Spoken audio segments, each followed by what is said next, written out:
What up, though? Y'all know what this is. Respect the worst if you don't respect the best. Top tier podcast. I am Ledge. Let's get right into this, man. The roundup, your weekly roundup, all things battle rap, what's been going on. Obviously, the big topic has been Cassidy on his promo run. We'll talk about that for maybe 3 or 4 minutes, man. I don't really have to talk about that too much. It's been talked about ad nauseum. Everybody has had him on his platform.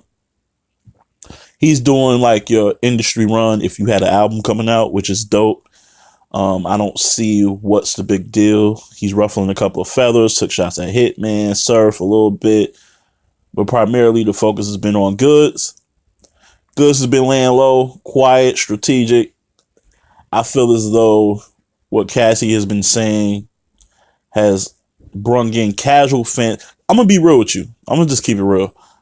When the battle was first announced, when the trailer dropped, I said, okay, this will be interesting, but I had no interest in it. But I think what Cass is trying to do, I don't think Cass will win. I don't. And that's me. And I usually wait till the day of the event or day before to get my prediction, but I just don't think he's going to win. But I don't think that's a concern of his. I think if he makes it debatable enough, he's going to feel like he won anyway. Like that's a win within itself. I think what he's doing is the classic Mayweather rollout where he's building up so much fanfare for it that people might tune in just to see him get smoked for doing all this shit talking, right? And that's all he cares about is you tuning in. Whether you're rooting for him or against him, he doesn't care about your feelings. And I think that's dope. But I don't think maybe, and like I always say, the media in battle rap, that's a new thing. I know we had people earlier, but I'm talking about to this degree of media for the past 4 or 5 years or whatever. People are still new to that. So even the people with platforms aren't really savvy enough to really know what's going on. Like, they're getting they're getting caught with the bait. Like he's baiting them into these heated discussions and things like that, and you're falling for it. But like I said, this is the media into battle rap is kind of new.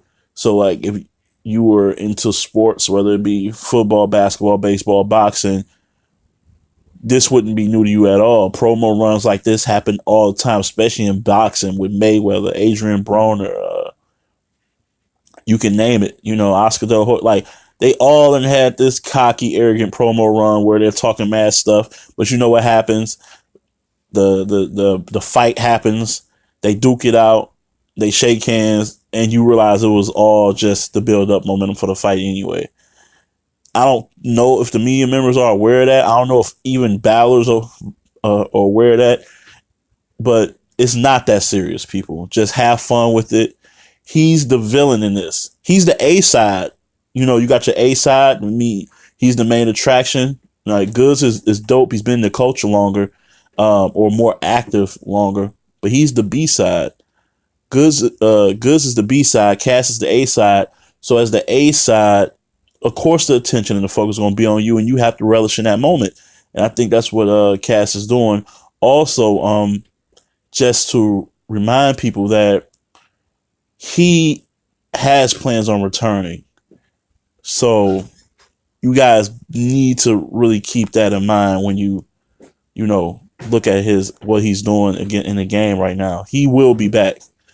Like, I don't think there's going to be some big hoopla over his return the second time around. So he's milking it for the first time. Like, he's first time on URL stage. I got to go all out. That's what he feels. And I agree with that. I agree with this approach because you never know. This type of momentum is not going to happen again the second time around. It's like if King Los returns or any other industry guy that's been in it again, or just a guy who's been on a long layoff. Like when Lux first came back versus Calico, that was huge. The second time around, it was fanfare, but it wasn't as crazy. So that's why your first impression has to be like this. And I think he's doing a great job of it. Also, when I think about, people are saying things like, what has he done for the culture? He's culture vulturing. I think it's very, very hypocritical. And I'm going to say this and I'm going to like end it. When I don't get how y'all guys pick and choose who's being hypocritical. Like, I mean, excuse me, y'all don't pick and choose who's being a culture vulture. But I feel like you guys gain a lot from it when it's convenient. So, like, my prime example would be, y'all remember when Tory Lanez, like, was tweeting, like, all this stuff about dissing folks and things of that nature, and, like, I'm about to tear up the rap game. Anybody who wants smoke can get it. A lot of battle rappers jumped out the window and was tweeting this man, this industry guy who's never battle rap on a big stage. I know he had battle rap history, prior to being an industry guy and getting in the game in Canada, but never like on a big stage. He hasn't done what Cassidy did, right? But I remember a lot of you battle rappers adding Tory Lanez like y'all want to smoke with him, basically giving him an open invite into the culture. Even though he was not talking to none of y'all niggas. Like, I know y'all know this. He was talking about industry on wax, giving smoke to industry guys. He didn't say nothing about you battle rap niggas. But Tory Lanez is a relevant act right now. So y'all took that opportunity to try to gain relevancy off of that. But Cass isn't in the limelight anymore. So now y'all looking at him that he's being an opportunist. So y'all can't have it both ways. Because I vividly remember Tory Lanez tweeting out, yo, I want smoke. I'm going to destroy like J. Cole, blah, blah, blah. And I seen him, man. Holla, say his name, Suge. I'm like, dog, he's not talking to y'all. He's talking to industry cats. Battle rappers were looking very thirsty. I'm not going to hold y'all. I love the culture. Y'all was looking very thirsty, but it's because Tory Lanez is relevant. So y'all was willing to welcome him in with open arms because Cass isn't as relevant. It's funny how he now looks like a culture vulture, even though he's been supporting the culture probably more than almost any other industry rapper. Like, it's crazy to me. So pick and choose wisely who y'all use that word against. I don't like the words clout, culture vulture. Like, y'all guys will hear a word and run with it for the whole year and just make it trendy, and it loses its context, loses its meaning and definition. Like, so that is what it is. I'll talk about that battle, Cass versus Goods, when it gets here. Right now, it's time to move on to actual battle rap matches that have went down, and I'm gonna talk about it right now. Yo, want to talk to you real fast about Anchor, all right? Anchor is a one-stop shop for recording, hosting, and distributing your podcast. Best of all, it's 100% free and ridiculously easy to use. And now Anchor can match you with great sponsors too, so you can get paid to podcast. That's pretty dope, right? All you have to do is go to anchor.fm/start. Once again, that is anchor.fm/start. You'll get acclimated. Look, man, on here, there's podcasts for literally everything. Food, movies, entertainment, health, fitness, you name it, they got it. So why don't you come on in, grab a seat, and start podcasting soon. And I'm talking about Briz and Loso first. Very, very interesting battle. We all know the outcome. Briz won clearly. It's no debate. Shout out to John and them for like trying to sneak this battle under the radar. 5 a.m. Really, really, brother? Really, that's what we doing? We releasing battles this early in the morning so it can just slip through the cracks. That was wild. Because if this battle was like a classic or Loso got real busy, this battle's coming out, prime time or something. You know what I'm saying? So it's whatever. It's good. Gotta protect the golden goose over there at Bullpen. I ain't mad at it. It's a business move. I get it. So, but it was just funny because I commented like, no, we up, we here, we alert. So yeah. So right into the battle. To be honest with you, I actually think Loso started off really well. I really do. He had some lines in there that were really hitting. Like, you've seen other reactions and other people do the review. So the line breakdowns, they got that. I'm not giving away lines. Just go watch the battle. I will say he was starting off really, really nice. He had, like, his aggression was a little bit stronger. He's obviously more confident when he's on bullpen. And he was in his bag early. The stumble or the slip was nasty, though. Like, it was nasty. He looked so frustrated that he couldn't remember. I know John tried to save it with, like, yo, it's only been 2 weeks, but come on, man. You seen, I believe JC versus Solomon was like 2 weeks notice when they found out that Surf couldn't battle Solomon. And that battle was fire. And they had 3 rounds. This was just a 1-rounder. So I ain't really jacking that excuse. You know what I'm saying? So anyway, his round was kind of up and down. He had moments, but it wasn't really nothing that memorable to me, in my opinion. But he finished it out, closed it out. I will say he has to work on his defense when he's not rapping and he's getting smoked or the crowd's going crazy, because he looks defeated. He starts getting kind of chatty, and how he acts on social media reflects on if he wins or loses or not. I remember when he lost last time, or people were saying he lost, I believe it was the Chef Trez, and he was like offering fades. Like, yo, if you can't beat me in battle rap, industry rap, or a fight, stop talking to me. I'm like, really, Loso? That's what we doing? We offering fades now? Like, that's a little odd and out of character. So like Briz was just cooking. Briz was cooking. He was funny. He was entertaining, and he had bars in there. I think what's dope about Briz is kind of like that Hitman effect, where their entertainment value is high, their energy is high, but they can sneak a well-written line in there every now and then to keep them honest. So you won't just say it's all performance, because he had lines in there, man. Like, so like the ill is no illmatic. That's a basic line that was cool, you know what I'm saying. But the whole like Jehovah Witness joint, that was fire. That's just well written, well said, well performed. Like Jehovah Witness protection, that was dope. So he gave you a bit of everything in that 1 round. Now it's a bit of controversy about how he like used the God angles and religion. And you have people on Twitter like, yo, wow, really? Like, this is what we're doing to win battles now? I feel like when it's personal towards you, that's when you complain about what's over the line, right? So like,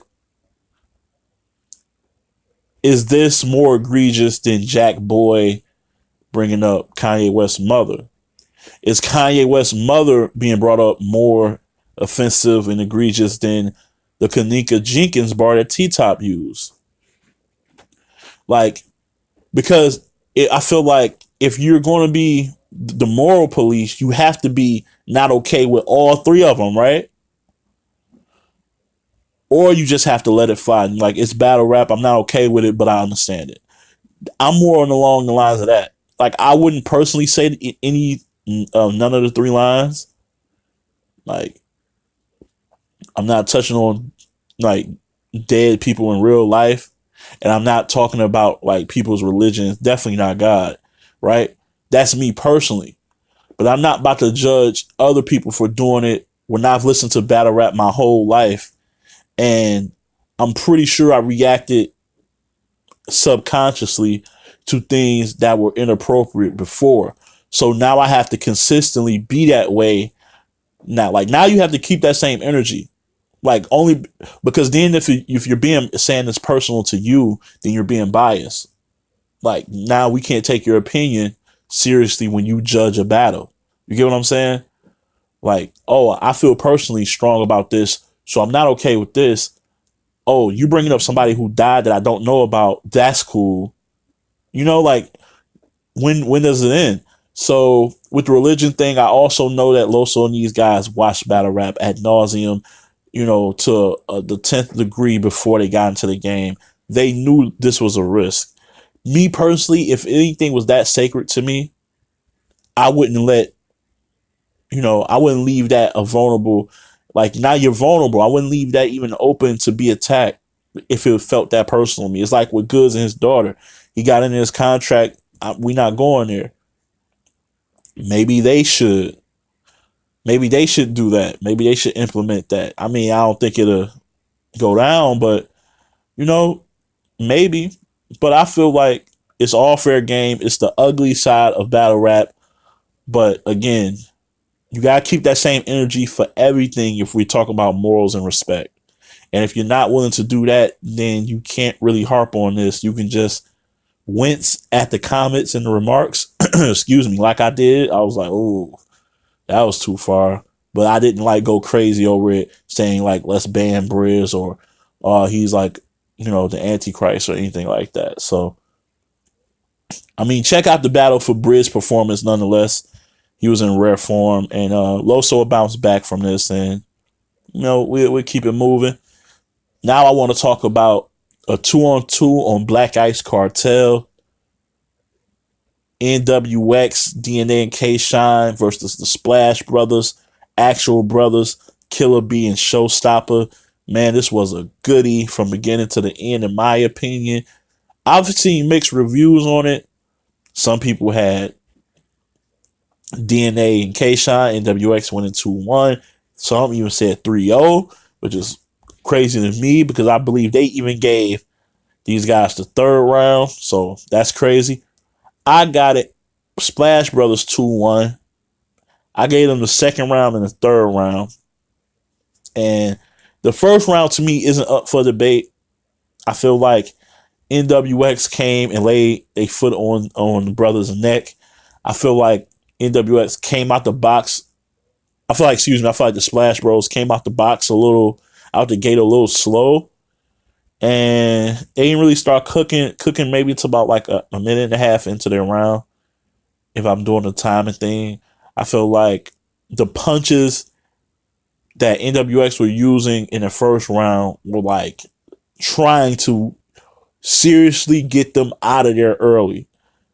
I feel like DNA this time around was kind of, I wouldn't say the weak link.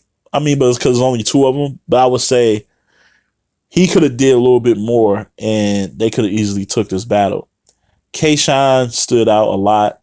I was talking to some brothers in Discord, and they was like, he was just doing the setups. Like DNA was setting up the alley-oop, so to speak. And I'm like, maybe, but there are times when he finished the punch.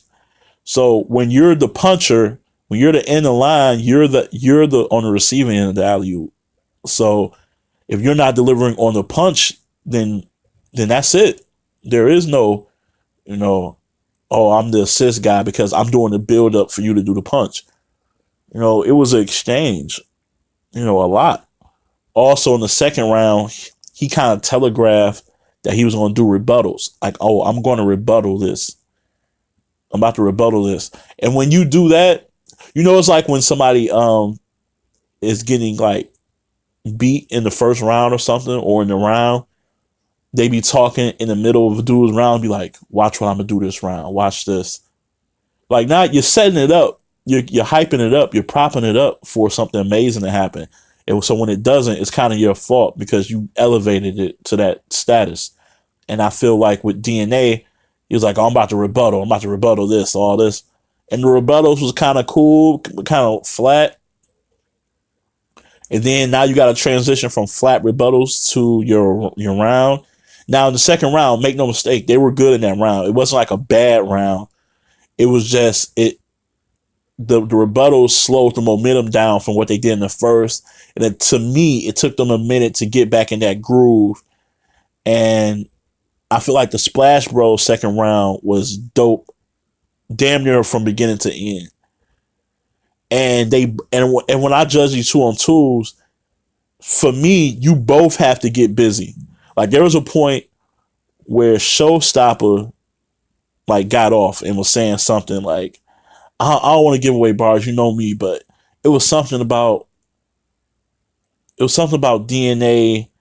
I don't know, I don't want to give it away, but it was about cloning DNA or something like that. And then he got into this this other bag, and then Killer B got into a bag. He was saying like they was taking turns with standout moments in that second round. Like if you look back at the second round, to me that's the defining moment in who won the battle. Like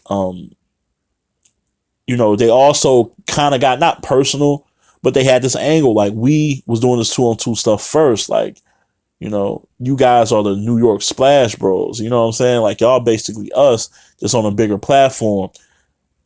And that angle worked, and they still kept it within like the confines of like punching and bars. I feel like K-Shine was carrying the torch for NWX in that second round, and he did really well. The whole brother splash bros, like all of that, the name flips was dope. But I feel like Killer B and Showstopper edged that round, and then they kind of just took off in the third. The third wasn't really close to me. They kind of slow dog walked NWX in that third. And I went into this battle thinking NWX was going to win convincingly based on that during that time Tech 9 had passed, and this was before we knew the background information. And I felt like they was going to turn up. And they did like use Tech 9 references, but to me they didn't land. That was another thing in that battle that happened with the Tech 9 situation.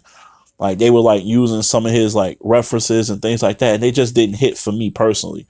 So it created the rebuttals in that Tech 9 whole scheme and old that they was trying to pay to him. Like it kind of fell flat. It kind of created dry spots.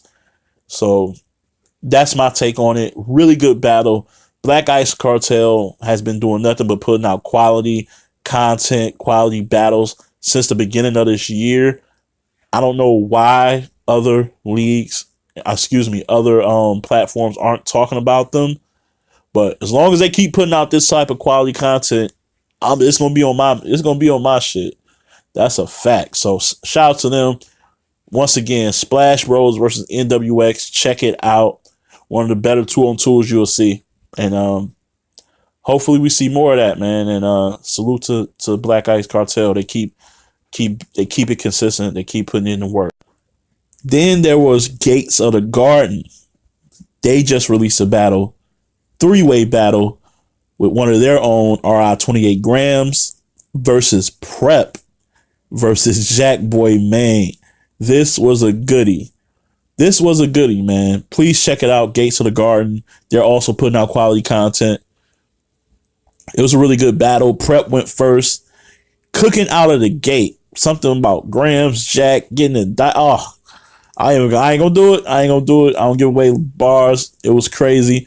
He was fired. The only two things I will say that you can say that maybe might take away from his round, his accent is really, really heavy. So it cuts through some of his material where you don't know if you're catching the word. So sometimes I had to go back. So I'm not sure that's anything he can alter or change. His accent is his accent, but it was difficult to make out some words, his enunciations on things. But other than that, and when he said a fire line, because he got a lot of crowd reaction, he was saying some dope shit. It was worthy of the crowd reaction. But on the comeback, he would go back to the beginning of the build-up. He would like replay it like to the beginning of the whole scheme and sequence. And that to me was doing reverse damage. It was like taking away from his momentum because you got to hear that whole setup and scheme and then punch again before you get to some new material. And it just made his round unnecessarily longer. But other than that, the material, to me, I gave the battle to Prep. I feel like Prep won. Just material alone. 28 grams was good. Nothing really standoutish, and he also started off slow. I felt like with Jack Boy had moments. His energy is going to always be high. His energy was crazy. He had some dope lines. But the one knock I had against him is I felt like most of his material was catered towards grams. He had a lot of grams flips, and I felt like the jabs he took at Prep were very light. I know they got a cool relationship, DMV representatives. They probably really cool with each other.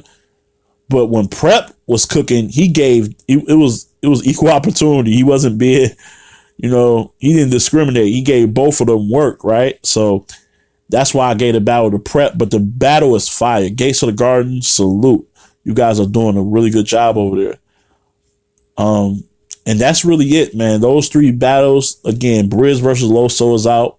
Check that out on Bullpen. NWX versus Splash Bros. Check that out on Black Ice Cartel. And again, the 3-way battle between RI 28 Grams, Prep, and Jack Boy just came out. Fire. Check that out on Gates of the Garden. My next episode, we're going to talk about leagues, man, and not none of these big leagues. This is for the leagues you need to watch and pay attention to. That needs the looks, man. That needs the looks, needs more views, needs more subscribers. I'm going to get into all the leagues I rock with that I think you should rock with too. That'll be on my next episode. I want to thank everybody for tuning in. And with that said, keep it battle rap. Love.